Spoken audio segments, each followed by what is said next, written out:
ناوێک و نووسەرێکی دیار کتێبێکی ناوازەی خستە بەردەم خوێنەران.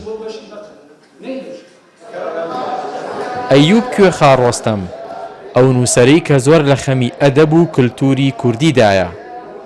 بەم کتێبەیەوە ژمارەی کتێبە چاپکراوەکانی گەیاندە 30 کتێب.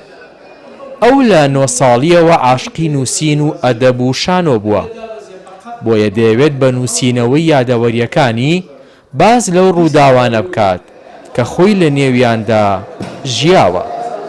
دوورکەوتمەوە لە درێژدا دڕی و لە شکاندنی خەڵک شتەکانم بەڕاستگویانە باس کردووە.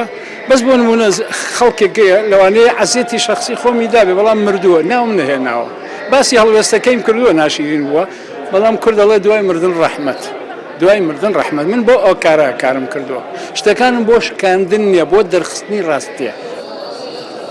نووسەر لە کتێبەکەیدا گەوهەری شتەکانی باس کردووە، بۆیە لە کاتی باسکردنی هەندێک ڕووداوی نێو کتێبەکە ئامادەبووان بە جۆرێک تێڕامابوون، وەک ئەوەی خودی خۆیان لە ناو ڕووداوەکاندا بووبن کە زۆرێک لە شتەکانی وەک پانۆراما باس کردووە.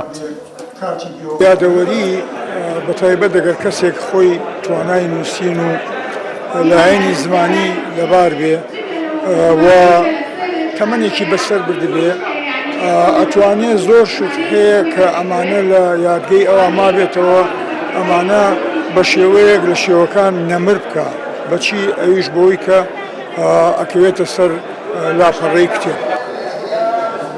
ئەگەر نووسینەوەی یادەوەریەکان تەنیا گێڕانەوەی مێژوویەک بێت کە کەسێک لە دروستکردنیدا بەشدار بوو بێت، ئەوە بەلای ئەیوبی کوێخا ڕۆستەمەوە نووسینەوەی یادەوەری ڕووداوەکان بۆ ئەوەیە کە لە هەستی تاک و کۆمەڵگا سەرنجەیەک بەجێبهێڵێت.